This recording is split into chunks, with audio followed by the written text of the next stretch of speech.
Jade plant एक ऐसा पौधा है जो करीब करीब हर घर में होता है। ये एक लकी प्लांट भी है और जेड प्लांट को ग्रो करना भी बहुत आसान है। यदि अभी तक आपने जेड प्लांट की कटिंग नहीं लगाई है तो इस तरीके से आप जेड प्लांट की कटिंग लगा लीजिए। और यदि पहले से आपने कटिंग लगा रखी है, आपके पास पहले से ये पौधा है, तो इसकी स्टेम को मोटा कैसे करेंगे, इस पर कई सारी क्वेरीज आती रहती हैं। आज के वीडियो में मैं आपको बताने वाली हूँ कि स्टेम को मोटा करने के लिए किस फर्टिलाइज़र को डालना है, बरसातों में जेड प्लांट की किस तरीके से केयर करनी है। देखिए, ये मेरे जेड का पौधा है और इसकी स्टेम आप देखो बिल्कुल पेड़ के जैसी मोटी है।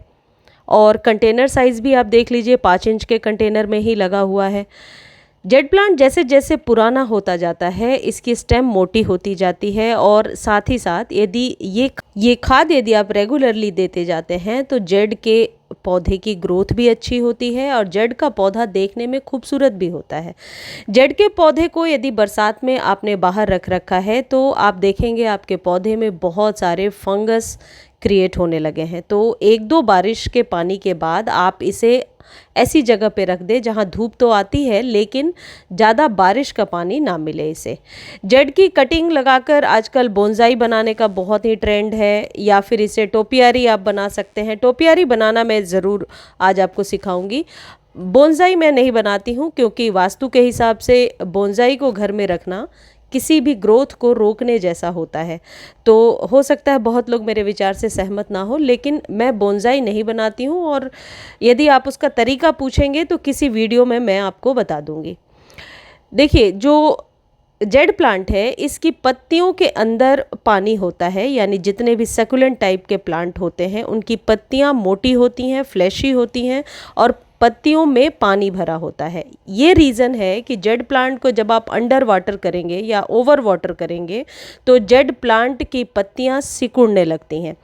टोपियारी बनाने का एक तरीका ये हो सकता है कि 5 इंच के कंटेनर में जो भी आपको शेप या साइज़ चाहिए उस तरीके से वायर को बांध दीजिए। जैसे मैंने अभी सिंपल ये लगाया है वायर, और इसी तरीके से ये बढ़ता जाएगा। आगे किसी वीडियो में मैं आपको बताऊंगी कि किस तरीके से इसको लपेटते जाना है।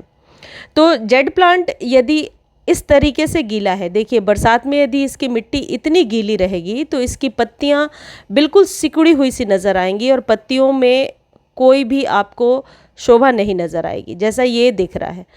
और इसकी मिट्टी यदि वेल ड्रेन है और मिट्टी में पानी नहीं खड़ा है तो इसकी पत्तियां मोटी और फ्लैशी नज़र आती हैं।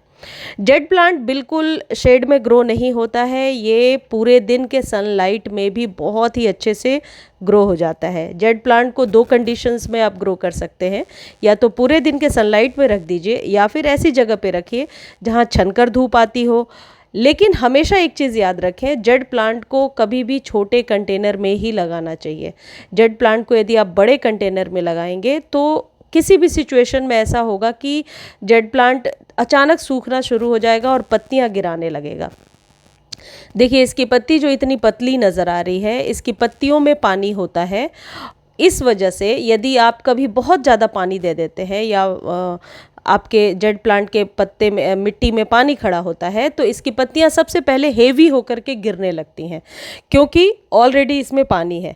या फिर यदि कम पानी आप देते हैं अपने पौधे को तो जो पौधा है वो इन पत्तियों के पानी को धीरे धीरे सोखने लगता है, यानी कि एब्जॉर्ब करने लगता है। तो ऐसे सिचुएशन में जैसा ये मैं करके आपको दिखा रही हूँ कितना कम पानी है, इसका मतलब है कि आपका पौधा इसी पत्तों से पानी ले रहा है और आपके पौधे को स्ट्रेस में जाने के पहले पानी डालने की ज़रूरत पड़ेगी। तो जेड प्लांट को आप वीक में 2 बार यदि अच्छे से वाटरिंग कर देते हैं तो आपका पौधा बहुत ही स्वस्थ रहेगा। जेड प्लांट को कटिंग से ग्रो करना बहुत आसान है बरसात में।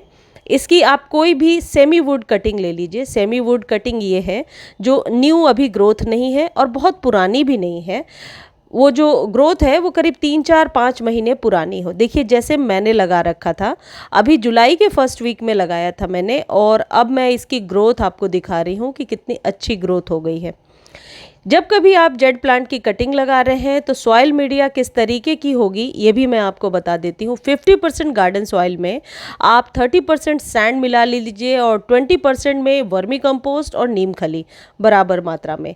ये एक अच्छा सॉइल मीडिया तैयार हो जाएगा और इससे जो पौधे की पकड़ होगी मिट्टी में वो बहुत अच्छी होगी।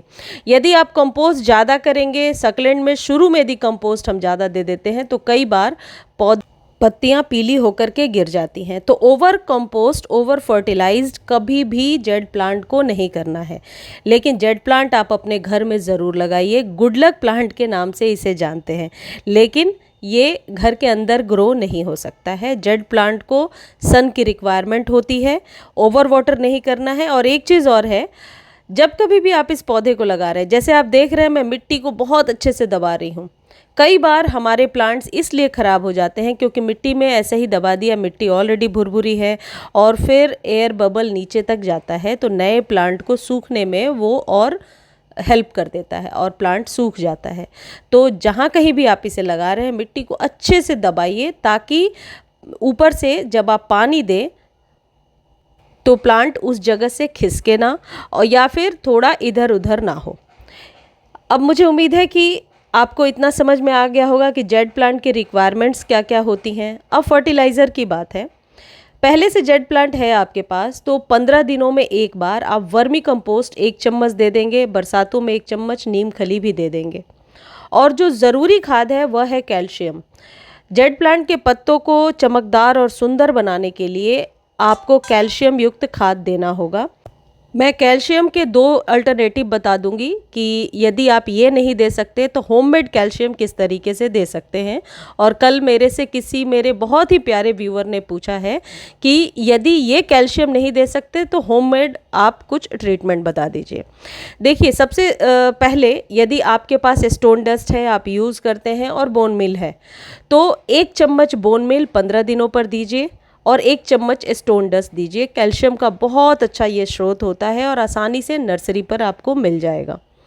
यदि आप ये नहीं यूज़ करते हैं या आपके पास नहीं है तो ऐसे सिचुएशन में, जैसे मैं बोन मिल नहीं यूज़ करती हूँ, तो ऐसे सिचुएशन में 3-4 चीज़ें हैं जिनका आप इस्तेमाल करेंगे। सोयाबीन की बड़ियाँ तो सभी अपने घरों में खाते हैं, उसे जब आप वॉश करते हैं तो उसके पानी को इसमें यूज़ कीजिए। कैल्शियम का बहुत अच्छा स्रोत होता है। दाल या चावल के पानी को यूज़ कर सकते हैं। चावल वॉश करने के बाद जो पानी है उसको डायरेक्टली फ्रेश वाटर को आप जड़ों में इसके डाल दीजिए। जैसे आप वाटरिंग करते हैं, दाल के पानी को भी डाल सकते हैं, सोयाबीन के पानी को डालिए। ये सारे कैल्शियम के घरेलू स्रोत हैं। चूना यदि आप आधा चम्मच डाल सकते हैं जो पान के दुकान पे मिलता है, बहुत आसानी से पौधा ग्रो हो जाएगा और इसकी स्टेम भी मोटी हो जाएगी। और ये सब कुछ नहीं करना चाहते हैं या ये करते हुए भी आप स्टोन डस्ट डाल सकते हैं, बोन मिल डाल सकते हैं।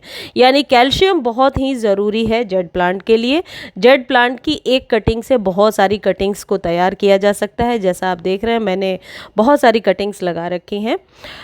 जेड प्लांट के स्टेम जैसे जैसे मोटे होते जाते हैं ये पौधा फिर कभी सूखता नहीं है, ये आपके घर में पेड़ नुमा आकार ले लेता है। धन्यवाद।